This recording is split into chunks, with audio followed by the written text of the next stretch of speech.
Welcome in, everybody. You're listening to the Mike Hogan Show, hosted by yours truly, Mike Hogan, on CPL Radio. This can be heard in Cedarburg, Wisconsin, Ozaukee County, or anywhere, because this is a recorded radio show. I am recording on Friday, October 9th, 2020. It's good to be back on the airways, folks, talking football with you all. This show can be heard on 6 p.m. on Saturdays, 11 a.m. on Sundays, just before the action kicks off in the afternoon, 12 Midwestern time, 1 Eastern time. That's when the games kick off on Sunday, and of course Sunday night games and Monday night games. But the good news is I'll be breaking down it all for you guys on this radio show that I'll record on Fridays. I'll try to have a guest on every week, and I'm happy to be back here. A couple of summers ago, if you remember, I used to record radio shows at the studio. I did not do that last summer as I was studying abroad. Jeff Messerman, who is in charge of this radio station at Cedarburg Public Library, he reached out to me a couple of weeks ago, and we've been in planning mode for this, so it's good to be back. And we're going to jump right into things here, folks. Biggest headlines in the NFL, if you've been paying an ounce of attention to anything, the COVID news is what is basically the most important storylines right now. It's more important than anything going on the field. As we speak right now, we've got a slew of teams impacted by COVID outbreaks or their opponents having COVID outbreaks, or COVID cases, should I say. The Jets had to send players and coaches home this morning after a couple or one or two positive tests. They play the Cardinals this week.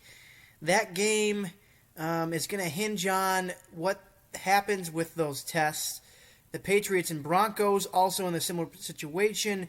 Last week, the Patriots game against the Kansas City Chiefs was moved to Monday night, which the Chiefs won because the Patriots had a COVID case. Quarterback Cam Newton tested positive. This week, one or two more additional players tested positive.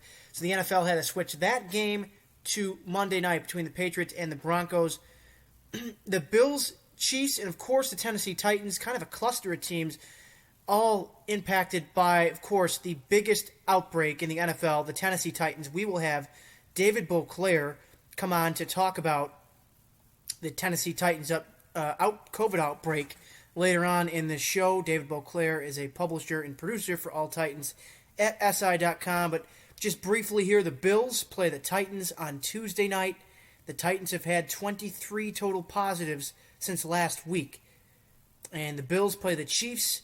We're supposed to play the Chiefs on Thursday night. That game has been moved by the NFL to later in the weekend. So let's jump into football talk here. We'll get to more COVID-related stuff in a little bit.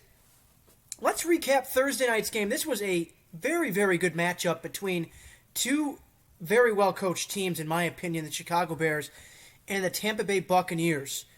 The Bears won a close one in this one, a final score of 20-19. It was a weird ending, and the Bears have basically controlled the game in the second half. It was back and forth. They won 2019, of course, but the last play of the game is something that you've probably never seen before, and that was Tom Brady on fourth down in the last minute.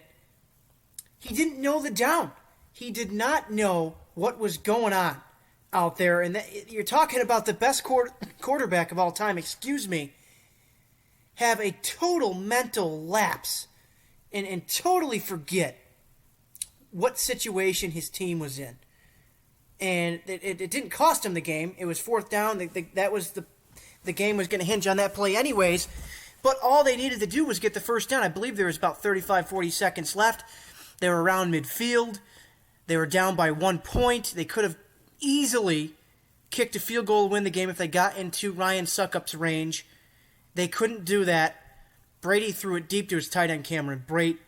The pass was easily broken up. Brady was standing on the field holding up 4 fingers. So that told everybody right then and there, Brady thought it was third down. Unbelievable mental error by the best quarterback of all time, Tom Brady. Turnover on downs. The Bears win the ball game. A big win for the Chicago Bears. They just switched quarterbacks. They gave Mitch Trubisky, their first-round pick a couple of years ago, another chance. And he wasn't cutting it, so they had to go to Nick Foles. The legend of Nick Foles continues in Chicago. He picks up a big win last night. The Bears still have that stellar defense. Their offense isn't going to be exciting. They have Allen Robinson. They have Jimmy Graham at tight end. Other than that, Tariq Cohen's an okay running back. But other than that, the Chicago Bears, they're going to grind out wins because their defense makes stops. Their defense is going to win them a lot of ball games if the offense can just do something. Give them something. Last night, Foles had a pretty good game. 30 of 42 for 243 yards. He had one touchdown and an interception. His one touchdown pass, an unbelievable touchdown grab by Jimmy Graham, a one-handed catch in the back of the end zone over a defender. Jimmy Graham having kind of a revival season here. He didn't really do much in his time with Green Bay. He was on and off in Seattle. Of course, he was great for the New Orleans Saints. But if the Bears can keep giving the ball to Jimmy Graham, they're gonna get something. Their offense is gonna be a lot better. Jimmy Graham last night, he only had a couple of catches on 5 targets, but they were all timely catches. Jimmy Graham, I'm looking. He's my sleeper fantasy tight end. I'm big on the tight ends this year in fantasy. I got Jimmy Graham, Mike Gesicki of the Dolphins, Jonnu Smith of the Titans. 3 guys kind of fly under the radar a little bit, but they're good football players, and they'll put up 10, 11 points, 12 points a game. That's pretty good out of a tight end if you don't have Kelsey or one of those elite tight end pass catchers. For the Buccaneers, on the other hand, or before we get to the Buccaneers, let's take a look. Allen Robinson totally solidifying himself as an elite wide receiver in the NFL. And if he had him, I'm nothing against Nick Foles. I think Nick Foles is a serviceable quarterback in the NFL. But if Allen Robinson had a guy, a better quarterback, not an elite guy, but just a better quarterback throwing to him, this guy would be putting up even more ridiculous numbers. Last night, 10 receptions on 16 targets, 90 yards, 24-yard reception was his longest. He averaged 9 yards per catch. Allen Robinson, man, he's pretty damn good. Allen Robinson is gonna do some damage this year if Nick Foles can keep targeting him 16, 17 times a game. But I'm just saying, man, if he had just a little bit better than Foles, a quarterback. And the reason I say this, I watched a play on Twitter this morning. Nick Foles rolled out to his right.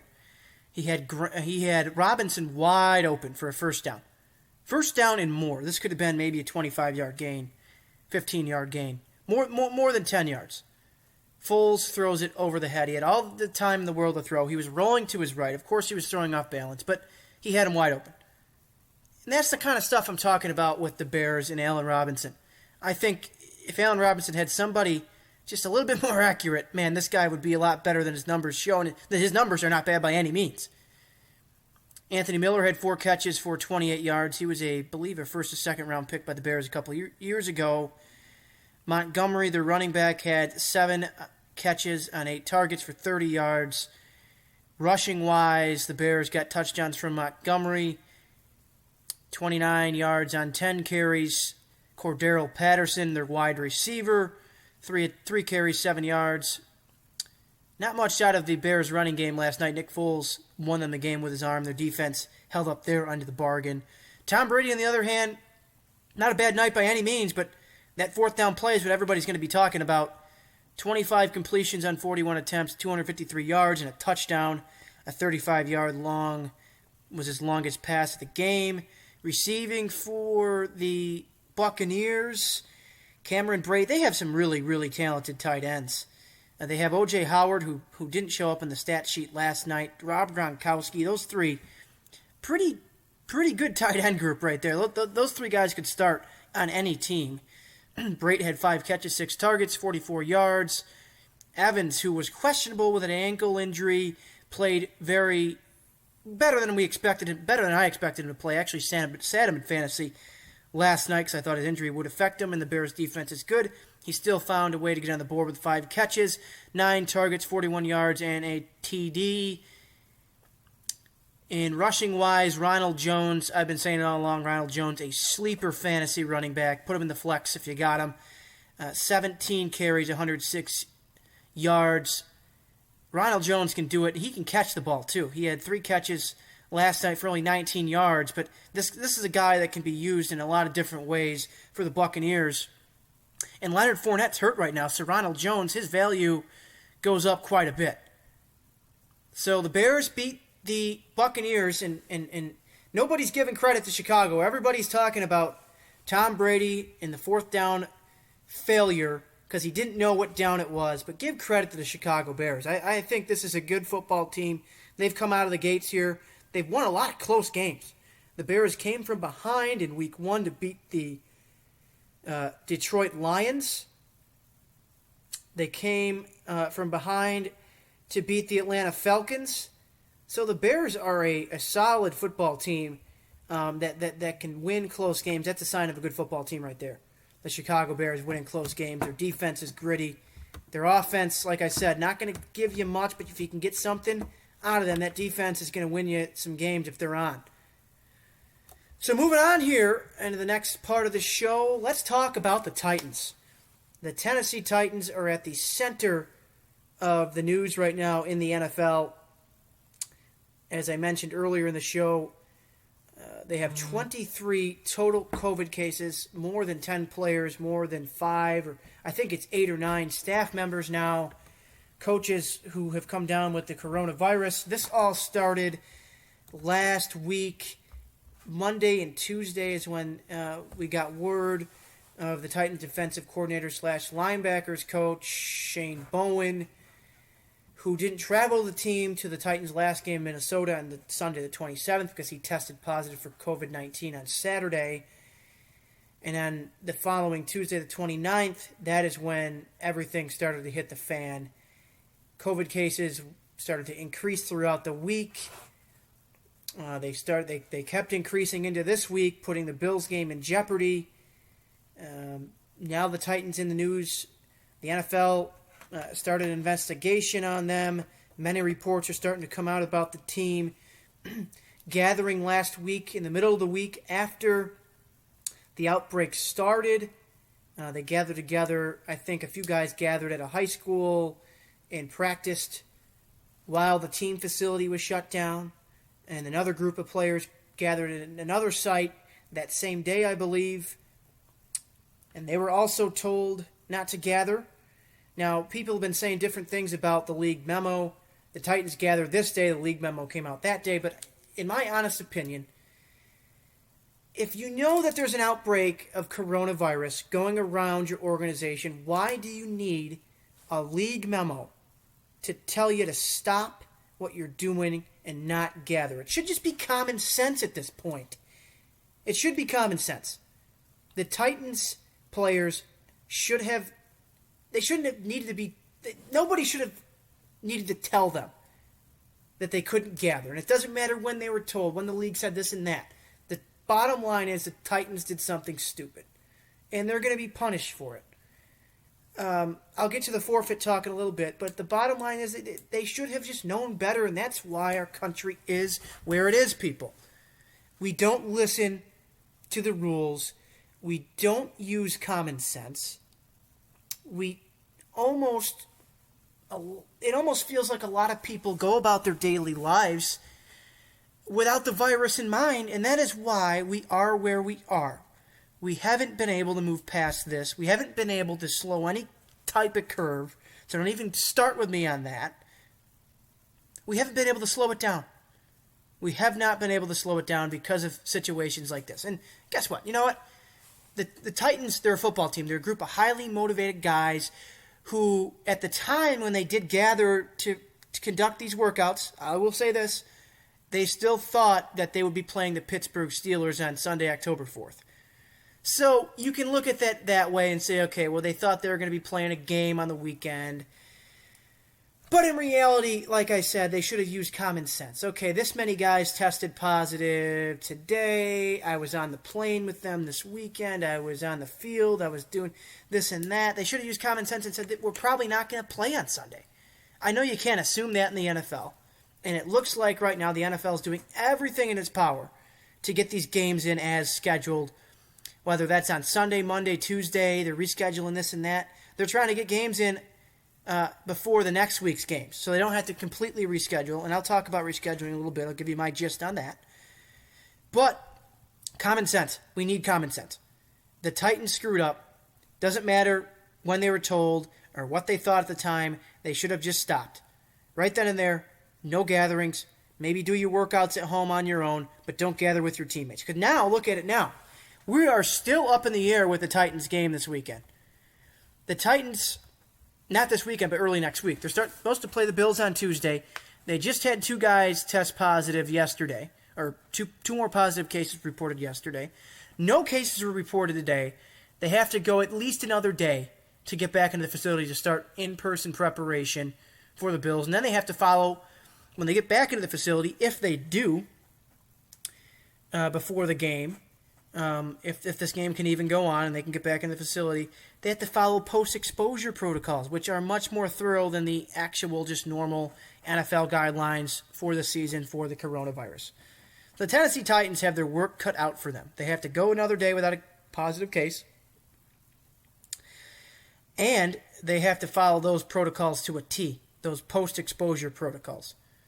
And, I hate to be a Debbie Downer, but if you had team gatherings last week, some of those guys that went to those gatherings, I don't know for sure, nobody knows for sure, but you have to think that some of those guys at those gatherings probably had the virus in their system, and they were spreading it to guys who maybe didn't have it, and maybe we'll have it later on this week, or maybe if we get to Monday or Tuesday, or we get to the day of the game, or Monday, the day before the game, and a guy tests positive. Because it takes 14 days sometimes. It takes a while. There's an incubation period here that we have to take into account. And if guys are just showing up positive right now, how many more guys will follow? Is this going to end? I almost feel like, and this is where I'm getting in my gist on the scheduling, I almost feel like it would have been better for the NFL to say, you know what? Let's just create a Week 18, because the odds are they're going to have to reschedule a bunch of other games. And Week 18 to me makes the most sense. Push the playoffs back by a week, and I guess you wouldn't even need to play Week 18 if those games don't matter for playoff seeding. They can take that into account. So the NFL could say, okay, well, we're just going to push this, kick the can down the road. We're going to move this game to we're going to create a Week 18, put this in that game there in that week. And when we get to that week, if we need these games to be played for playoff seeding or whatnot, then we play them. If not, if they don't really matter too much for playoff seeding at all, then let's not play them. Let's just go on as scheduled for the playoffs. But it almost feels like, to me, the NFL is being too stubborn. They have to be very flexible in a year like this, where there's COVID-19 going around, and you know what? They have to be flexible, and there has to be some sort of flexibility within this schedule to reschedule these games, because you just can't. They can't keep going on like this week by week, rescheduling games for Monday or Tuesday, doing all this crazy stuff. The NFL, like I said, it almost seemed like it was too stubborn from the start. And let's just completely throw this forfeit garbage out of the window here. I don't agree with it at all. I saw a lot of Bills fans clamoring for the forfeit. I saw a lot of Steelers fans and players wanting not wanting the forfeit, but rather suggesting the forfeit. The Titans screwed up. We couldn't play. We had our bye week too early. Give us and in the Bills' case, well, you screwed us over because we don't get the Thursday night game against Kansas City. That got moved to later. The Titans screwed up, so give us a forfeit. I don't agree with that at all. This is the NFL. This is. There's money involved. There's competitiveness involved. If they can't play these games, if they forfeit these games, first of all, the TV contracts with the NFL are huge. You got to take that into account. You got to take into account the players won't get paid if they forfeit games. So I don't think any player in their right mind would want to forfeit a paycheck for a forfeit win. And the next thing, too, is competitiveness. Is it fair? Sure, the Titans screwed up. Like I said, I've said that multiple times on the show so far. But is it fair? I don't think so. Because guess what? This was going to happen an outbreak was going to happen. It happened in the MLB. This is where people need to pump the brakes. It's happening right now to a lot of teams. There's positive tests showing up. There's an outbreak with the Titans.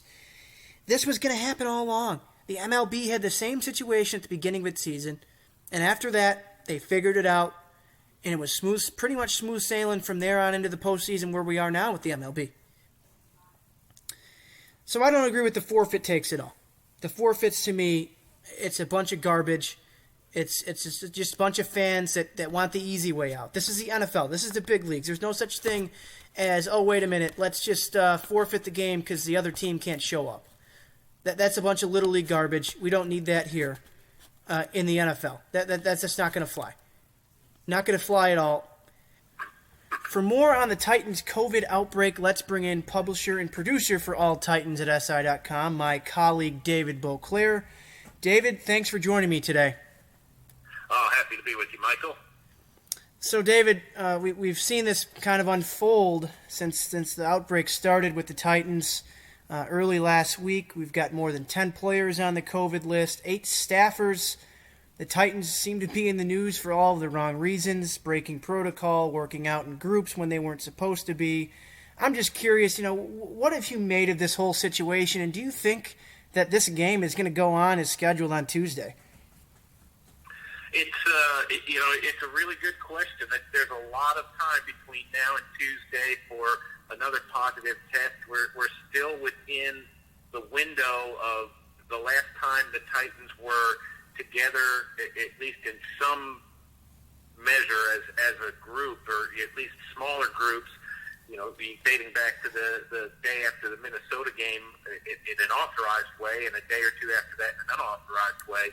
We're still in that window where the COVID could show up in people if it's been passed around. And this is one of those things. It's another negative test, and this game's going to have to be postponed and pushed back into the season, or maybe the end of the regular season somewhere. So it's I would imagine everybody on both sides of this thing and in the league offices are holding their breath. Titans coach Mike Vrabel talked about you get the news on these test results at 4:30 every morning, and so I can imagine that he probably wakes up without an alarm about 10 after 4 every day right now, and starts checking his phone and waiting to see what those results are, and that will continue until the day of this game for sure. Now we've seen all the stories and reports about the Titans, not following the mask protocol and the players gathering to work out. Do you think that the Steelers and the Bills have reasons to be upset about this, or maybe just the league in general has valid reasons to be upset about this? Well, it depends on sort of the severity and the impetus for all this. I tend to believe that the Titans players didn't stop to think how seriously the league is taking these things. I mean, this is a group of guys who are highly motivated and highly enthusiastic about the opportunity they have. And the day that they're told, you go back to Tuesday a week ago, and they're told, hey, don't come into the facility today. We're closing the facility down. You're supposed to stay away from each other until further notice. I'm sure guys were like, well, let's get together in some groups. Let's get some work done. Let's try to make the most of a bad situation. To me, that is perfectly reasonable to expect from this bunch of guys. That would make perfect sense to me. But the question then becomes: Did they not, were they not told clearly that they shouldn't get together? Were they told clearly and just said, screw it, we're going to do it anyway? Or were they told not to get together with sort of a wink and a nod, from the coaching staff and the general manager? And the answer really doesn't matter, because in any case, the NFL is going to find fault with the Titans and is going to punish the Titans. As for the rest of the league, this is what happens in a pandemic. I think we all sort of knew that by not playing in a bubble that this was going to happen to some team in some way. And are the Titans are the Titans any more responsible than anybody else for creating this mess? I don't know. I mean, it could be that all these positive results are the product of the time they spent together in Minnesota on the plane ride up there, in meetings the day before the game, in the locker room during the game, on the plane ride home and on the buses, all that. I mean, you could point the timing potentially to that. So, I don't know that the idea that the Titans should forfeit a game seems a bit ridiculous to me, because I think everybody knew going into this season that adjustments were going to have to be made, and these are the most significant adjustments to date right now, but I'm not sure they're going to be the last ones the teams are going to have to make. You brought up a couple good points there with where this outbreak could have started. One of the things that kind of crossed my mind when really thinking about it, a lot of these players and coaches have kids that could be going to school. You don't know if these guys caught it from family members who were going to other places and whatnot. And another good point you brought up, this is a pandemic. The NFL had to expect something like this to happen at some point. My next question for you, David, do you think it would have been easier for the NFL just to create an extra week of the season and push the playoffs back?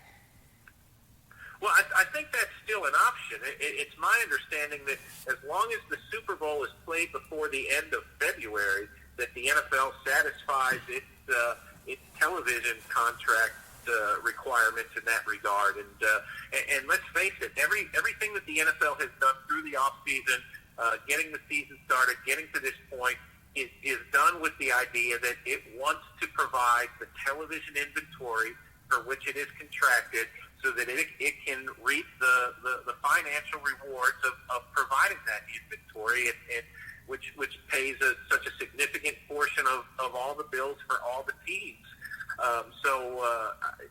It's still very much a possibility that there could be an 18th or even a 19th week in the regular season and push the playoffs back a little bit, and in order to accommodate whatever games might happen to be missed along the way. I mean, let's face it, we're a quarter of the way into the season. There's already been 5 games moved around to some degree, and there's possibility of more this weekend already. So it's at some point the league is going to run out of scheduling options if these sorts of issues continue. And they're going to have to add on to the regular season. Another possibility could be just the MLB did it playoff seedings and positionings by winning percentage. Do you also see that as maybe a possibility for the NFL? Yeah, that was written into the rules that were put in place along with all the COVID procedures and everything else. Among the things the league accounted for, it said that division winners will be determined this year based on winning percentage, and that screams that we recognize maybe not everybody's going to play the same amount of games. And you just look at this. You look at this Titans-Bills game that's scheduled for now Tuesday. These are 2 of the last 6 undefeated teams, and say this game doesn't happen now. That could be a distinct advantage to one or both of these teams when the final standings are set, because that's theoretically a really difficult game that neither team had to win, and one side ended up not losing. So 11-4 is a better winning percentage than 11-5, and that could be sort of the difference between winning a division for a team this year. Now, there is still a game on the schedule for the Titans and the Bills this weekend. I'm just want to get your thoughts on the Bills real quick before we wrap this segment up. The Bills have been a very impressive team this year. Josh Allen has really taken the next step, and he's really validating himself as the franchise quarterback in Buffalo. How do you think Tennessee stacks up against the Bills on Tuesday night if this game happens? Obviously, they're going to be without some key guys due to the COVID list. Yeah, I mean, even under the best of circumstances, this is one of these real odd things that I don't know I've ever seen come up in the NFL. But at least from teams that don't play in the same division. This is actually the third year in a row that the Titans and the Bills are meeting in Week 5 in this spot of the regular season. You go back to 2018. The Titans had won 3 in a row, and as a matter of fact, 3 close games, all by 3 points. And we're talking about demanding respect from around the league and whatnot. And Buffalo kind of beat them up that day in what was an ugly game, and the Bills won 13-12. And then you go to last year, the Titans were coming off a really impressive performance in Atlanta, a game they won 24-10 and sort of dominated start to finish, and they come up against the Bills again, and it's the same sort of thing. The Bills pushed them around all day, made then starting quarterback Marcus Mariota looked really bad, and it was a low-scoring game that the Bills won 14-7. So this is a team that has the last couple of years been a real physical matchup problem for the Titans. I think the Titans are more physical now than they've been at any point under Mike Vrabel, but can they play at that sort of level after 2 weeks of dealing with COVID, after not being on the practice field, after doing all those sorts of things, and with a quarterback who, as you point out, Mike, has taken a big step in his career. The last 2 years, the Bills sort of won, at least in facing the Titans, they won in spite of Josh Allen, and now that they're winning games because of the guy. So if he's going to play at that level, it's just going to be that much harder for the Titans. And everything else considered, I just think it's I think this is going to be a really tough one for the Titans. If they can find a way to win this game, A, I'll be surprised, and B, I think it'll serve them really, really well going forward. Folks, that was David Beauclair, publisher and producer for All Titans at SI.com. David, thanks so much for your time. Folks, we're going to take a quick break. We'll be back shortly. Welcome back to the Mike Hogan Show, everybody. Thanks for tuning in. This can be heard at 6 p.m. on Saturdays, 11 a.m. on Sundays, just before the NFL action for the week kicks off at noon Central, 1 Eastern. And I want to thank my boss and colleague at All Titans at SI.com, David Beauclair. I've been interning with David since May. It's been an honor. Always appreciate his insight on the Titans. So let's jump into this week's action. We're going to break down the schedule here and give you some insight on what to do in fantasy this week, or at least what I'm doing with my fantasy team this week. Maybe you guys have some of the same guys on your team. The Rams and Washington football team at 1 on Sunday. Eagles and Steelers, 1 o'clock. And this is where it gets interesting. The Cardinals and Jets in New York, or in New Jersey, should I say, because their stadium's in New Jersey. That one could be moved. The Jets had to send everybody home today because of a potential COVID exposure. Who knows what the NFL is going to do with that game. If they have to move that one, are they going to move that to Monday or Tuesday? Who knows? So that could be something to watch out for. The Raiders and the Chiefs at 1. Jaguars, Texans at 1. Bengals, Ravens at 1. Panthers, Falcons at 1 as well. The 4 o'clock games kick off with Dolphins and 49ers at 4:05. Giants at Cowboys at 4:25. Colts and Browns in Cleveland at 4:25. And the Sunday nighter, Vikings and Seahawks on Monday. This is where the schedule gets sticky this week. Broncos and Patriots. Broncos at Patriots moved to Monday night because the Patriots have had a couple of COVID positive tests pop up over the last couple days. That's another one to watch out for. The Chargers and the Saints. That's going to be a good one, a better one than people expect. And then this one, Bills-Titans on Tuesday. That's been the talk of the show, of course. Yeah, who knows what's going to happen if this game can't be played on Tuesday. As I said earlier in the show, I think that Week 18 idea with the NFL is just why not? Why not do it? I don't understand why they're trying to cram these games in. If the Titans have one more positive test over the next couple of days, there's no shot at this game. And then that puts Buffalo in a tough position because they've been wasting all this time preparing for the play of the Titans on Tuesday night. And then their game against Kansas City will be moved back to Thursday night when it was originally scheduled. So Buffalo's in a pretty tough position with this whole thing. A lot of Bills fans upset. They wanted that Thursday night game against Kansas City. Understandably so. That's going to be, in my opinion, when I looked at the schedule this year, the Thursday night games, I thought Bills-Chiefs, and it looks even better now, the way both quarterbacks are playing, both teams are playing. I think that's the best Thursday night game there is all year. Bills and Chiefs. Two great teams. So that one, Bills-Chiefs, moved back. The Bills and the Chiefs have just been in a COVID sandwich.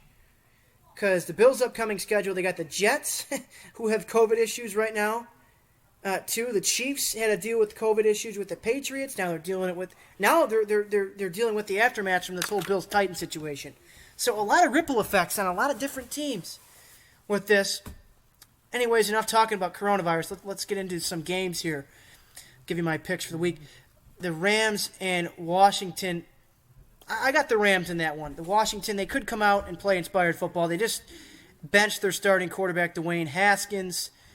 I think Kyle Allen could play better for them. Alex Smith is right behind Allen in that race, the quarterback room too. Alex Smith, a great story. Had that terrible knee injury that put him out for a couple seasons.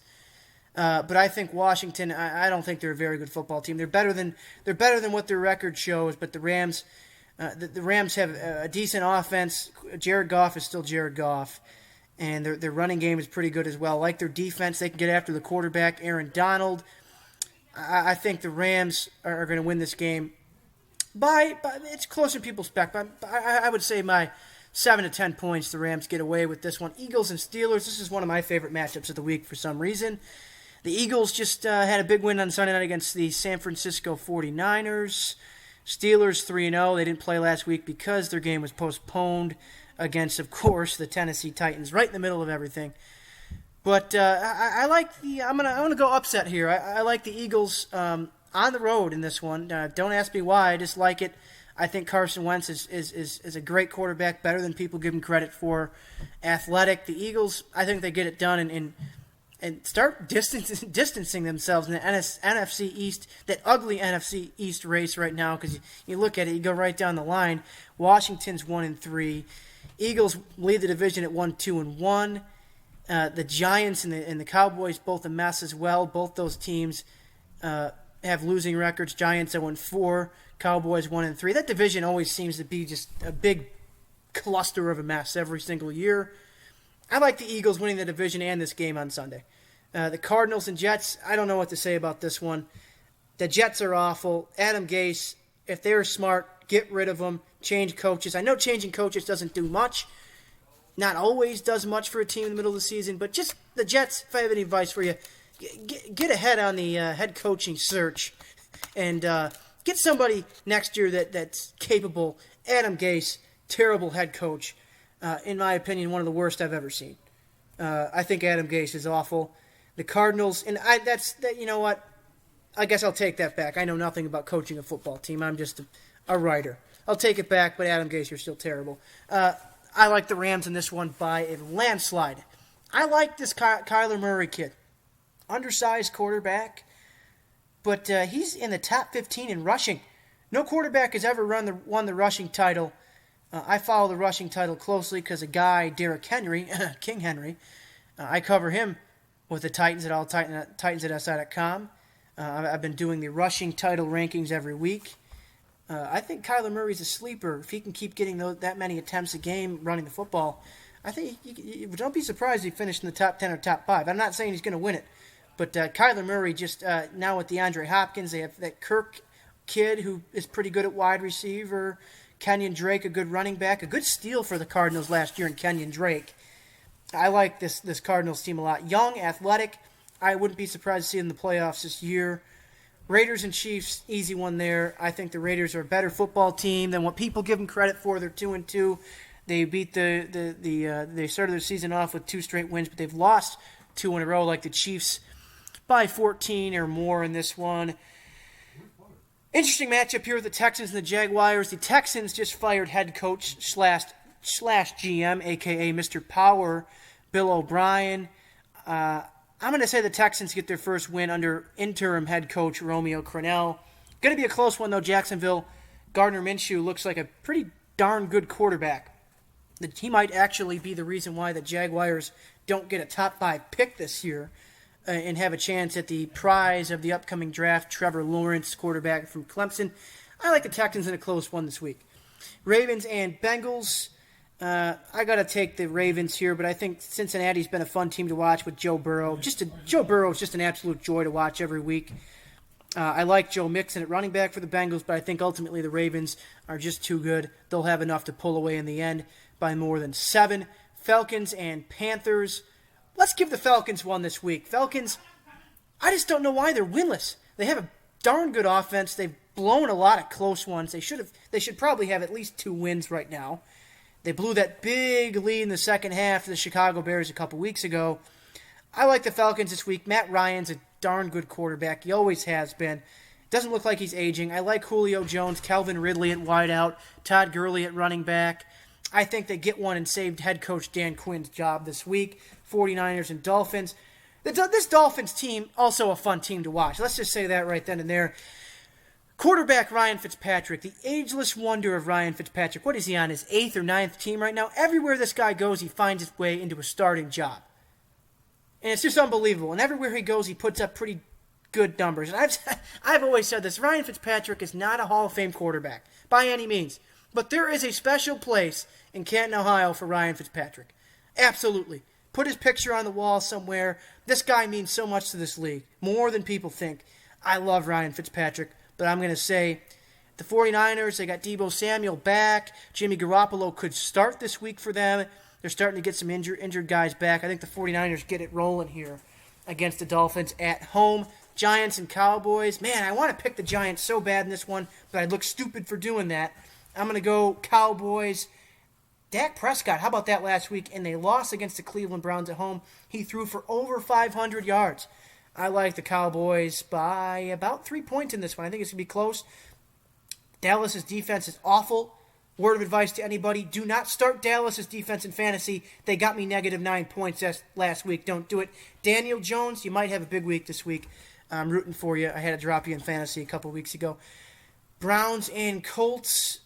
Man, this Browns team is good. This Browns team is not a joke anymore. They're competitive. They've won 3 straight games after being blown out in week 1 by the Ravens. I like Cleveland in this one over Phillip Rivers and the Indianapolis Colts. I like them at home probably by about 3 to 7 points there in that one. Seahawks and Vikings. I think this one's more interesting than people think. The Seahawks defense is also terrible. They're 4-0 in large part due to their offense and Russell Wilson. I'm going to go upset here again. I think the Vikings get a huge victory at CenturyLink Field on the road. Kirk Cousins has a big one. How about that wide receiver, Justin Jefferson, they picked? They traded away Stephon Diggs to Buffalo. Justin Jefferson, they picked him in the first round out of LSU. He's had some pretty big catches this year. I think they get him involved against an awful Seahawks secondary. I like the Vikings this week. Dalvin Cook, running back, could have a big week as well. Yeah, let's roll with the upset with the Vikings here. Broncos and Patriots Monday night. This game subject totally contingent on COVID. What happens with the Patriots if they have any more cases? This game could go by the wayside and move to a later date this season. I like the Patriots in this one.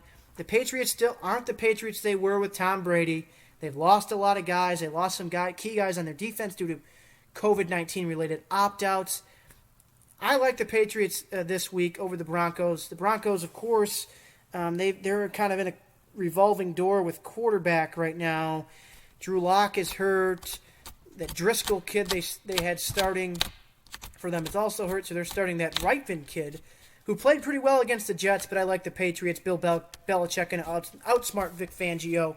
The Patriots play good situational football. Nothing has really changed other than Brady's not there. Patriots still good. Still a tough team to beat. Going to be in the conversation for the playoffs all year. Chargers, Saints, another upset here. I'm going to go Chargers. I think the Saints have been an average team this year. Drew Brees has struggled. Not struggled, but he clearly isn't the same Drew Brees of the past. And on the other side, you got Justin Herbert starting for the Chargers at quarterback. I like that kid a lot. Justin Herbert, I think he's a sleeper for Rookie of the Year. I watched him throw the football last week against the Tampa Bay Buccaneers. Man, that kid could throw the football. he can throw the football. He connected on a deep pass right away in the game. Totally opened my eyes. I said, this Justin Herbert kid going to be pretty darn good. Let's pull up a stat line real quick from last week, if we can, quickly, and I'll show you what I'm talking about. Justin Herbert actually won the starting job. Tyrod Taylor, former Buffalo Bills quarterback, was their starter. His lungs were punctured by the team doctor before week 2. How about that? You lose the starting job because the team doctor punctured your lung before the week 2 game, and this rookie Justin Herbert out of Oregon comes in and lights it on fire.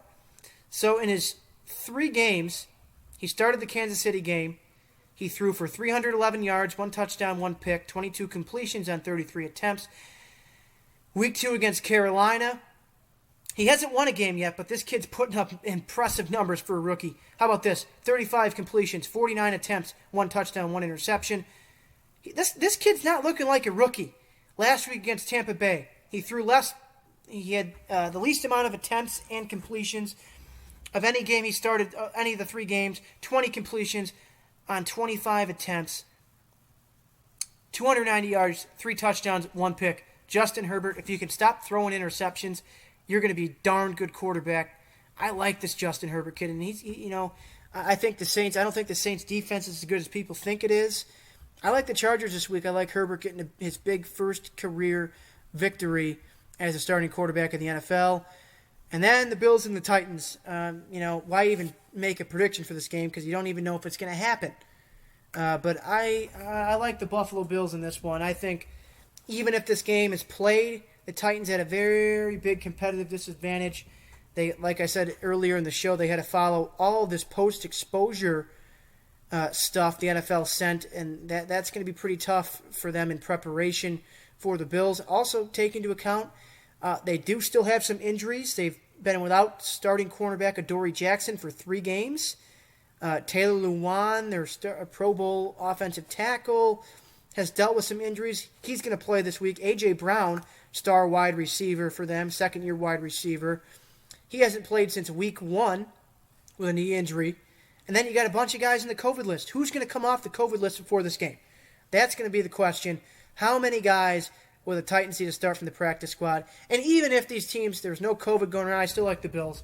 This Bills team's firing on all cylinders. Tennessee has played a lot of close football games this year. Each of their games have come down to the wire. Steven Gostkowski has had to hit game-winning field goals in each of those 3 victories for the 3-0 Titans. He's the only kicker in franchise history to hit 3 consecutive game-winning field goals. So, thanks to Steven Gostkowski, who, by the way, had a terrible start to the season in week 1. He missed 4 total kicks. People were calling for his job, and he's been stellar ever since. So, thanks to Steven Gostkowski, the Titans are 3-0. Steven Gostkowski, Ryan Tannehill, quarterback, playing really well, and a defense that's shaky but makes timely stops. This Buffalo team, their defense has been shakier than you might think. Their defense was great last year, basically what led them to 10 wins, a defense and a timely offense. But this year, both their defense and their offense are both darn good units. Their defense is still trying to figure it out with a few new pieces, especially in the secondary, on the defensive line. So I like the Bills in this one. The Bills probably by 14 if the Titans are missing that many starters. Josh Allen, unbelievable, leads the league. Or I believe, he's at the top of the league in passing yards, second in passing touchdowns. Stephon Diggs, their new toy on offense from the Minnesota Vikings, has been worth every penny and every draft pick they gave up to get him. He leads the league in receiving yards. He scored 2 touchdowns so far as well. The running game is kind of slept on. Devin Singletary is very good. Option at running back, their backup, Zach Moss. They picked him in the 3rd or 4th round of this year's draft. I think 2nd or 3rd round, actually, excuse me. He's a good short yardage guy. He was hurt last week, didn't play. But I like the Bills. Complete football team. Bills, sleeper Super Bowl contender. Josh Allen, clear-cut MVP contender. So that's what the picks of the week are. And we're going to run quickly here through what I'm going to do with my fantasy teams this week. I've already set my lineups, and I've kind of decided to do that based off what's happening with COVID. I've sat most of the guys who could be impacted by that. This week I'm starting Ben Roethlisberger at quarterback. I think he's a good candidate to have a pretty darn good game this week because the Eagles secondary is suspect at best. Alvin Kamara, always reliable at running back. He doesn't run the ball much, but he's a threat in the passing game. I think he's gotten me like 20 points a week, or close to it, maybe a little over, a little less. Kareem Hunt at running back. Nick Chubb is hurt. Nick Chubb is near the top of the league in rushing yards. Kareem Hunt is also near the top of the league in rushing yards. Good 1-2 punch in Cleveland. Kareem Hunt, with getting more carries this week, should be able to put up ample points even against a tough Indianapolis defense because Cleveland's offense can use Kareem Hunt in a variety of different ways. Calvin Ridley at wide receiver. I like this kid a lot. Atlanta Falcons wide receiver. I usually put him in the flex, but this week I'm putting him at wide receiver 1. He's had more than 15 points in each of his 3 games this season so far, or 4 games this season so far. Deebo Samuel, I'm starting him for now because I believe that Jimmy Garoppolo is going to play this week. Could be a big game for Samuel if he's able to have Garoppolo throw him the football this week. I started Jimmy Graham at tight end. Chicago Bears put up 12 points. A little bit of a surprise. Jimmy Graham's been pretty good through a few games this year. Very good last night, 12 points. I'll take it from him. I started Chicago's defense. They got me 5 points. I have DJ Moore at the flex. Atlanta's secondary hasn't been great this year. I think DJ Moore could finally have me a good game. So if you have DJ Moore, start him. Chris Boswell at kicker. I'll go through some of the guys I decided to sit. I decided to sit Mike Evans. I probably should have started him. He put up 15 points. Jonathan Taylor, I decided to sit. I think Cleveland can stop the run pretty well. I wouldn't be surprised if Jonathan Taylor proves me wrong this week. Of course, people in Wisconsin know him well. Very talented running back from the University of Wisconsin. Jarvis Landry, have him on the bench. He's honestly the biggest hit-or-miss guy in fantasy football, in my opinion. He can come out and have 20, 30-point game, or he could disappoint you and only put up 8 points. So I sat Landry this week. I decided I'd roll with one Cleveland Brown player, and that was Kareem Hunt. Sitting McCole Hardman, another guy who's hit or miss. It's either he puts up Patrick Mahomes gets in the ball 5 or 6 times a game for 3 touchdowns or nothing.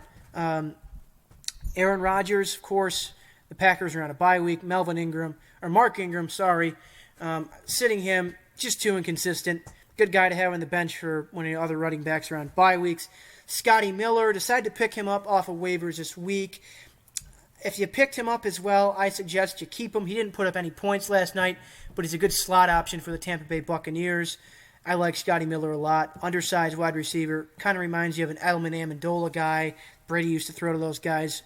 Wes Welker, kind of guy like that. I like Scotty Miller. Keep him if you have him. Didn't start him this week because I didn't think he would play very well against Chicago. My other fantasy team, this is a league where it gets pretty tough because you have a lot of guys in one league. This is like one of those 15 to 20 team leagues, and you only get maybe 3, 4, 5 good players, so you got to be smart about your draft picks. I haven't really done much to this lineup yet. I'm still waiting to see if you can get through tomorrow without any COVID cases. Titans and Bills. I'm going to start Josh Allen at quarterback. Bills quarterback Josh Allen. If they play that game on Tuesday, but I got to make that call tomorrow or Sunday afternoon. So just in case, I have Drew Brees on the bench. I don't think I'm going to start him, though. I think I'm going to go with Garoppolo if Brees can't go because the Dolphins' defense is shakier than the Chargers' defense. Dalvin Cook at running back has been so productive the last couple weeks for me. I'm going to start Jonathan Taylor in this league because my other options aren't very good. I think Taylor's game could go either way, as I said earlier. For now, I'm going to start Stephon Diggs at wide receiver. He's been awesome for me this year. The Bills are getting him the football a lot. Terry McLaurin, I'm starting him in the wide receiver 2 hole. I think McLaurin's valuable, very, very valuable in fantasy. A lot of people have started to question if he can keep his production up, but I don't see it dropping off at all. McLaurin's put up about 15, 20 points a week for me so far, so I've been enjoying him. Mike Gesicki at tight end. I like him a lot. Good option at tight end. 10, 12-point range, maybe a little more if you're lucky. I like Gesicki. He's a valuable option at tight end, consistent option. Jonnu Smith also for the Titans. I would start him I would consider starting him if the Bills and Titans can go, but I'm just going to roll with Mike Gesicki for now. I haven't made a decision what I'm going to do with the defense yet. Last week I started Dallas. They got me -9, as I mentioned earlier in the show. I'm probably going to start the Giants defense this week. Their defense has been pretty solid, but might explore the waiver wire a little more and see what happens in that aspect. Deciding to sit A.J. Brown. It looks like he's going to be the Titans' estimated injury report put Brown as a limited or full participant. It looks like he might play on Tuesday if that game happens. Of course, Drew Brees and Jimmy Garoppolo. I'm going to have to decide between either of them. Leaning towards Garoppolo, as I said. At quarterback, if Allen can't play. Jerry Jeudy, wide receiver for Denver. Haven't really started him or used him at all this year.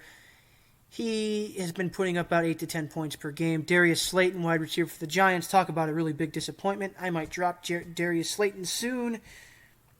Scotty Miller also picked him up in this league as well. Like I said, keep him around for another week or so and see what happens with Scotty Miller. So that's what I'm doing in fantasy this week.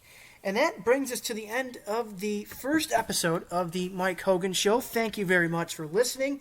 This show, again, can be heard on CPL Radio, 6 o'clock Central on Saturdays, 11 Central a.m. on Sundays.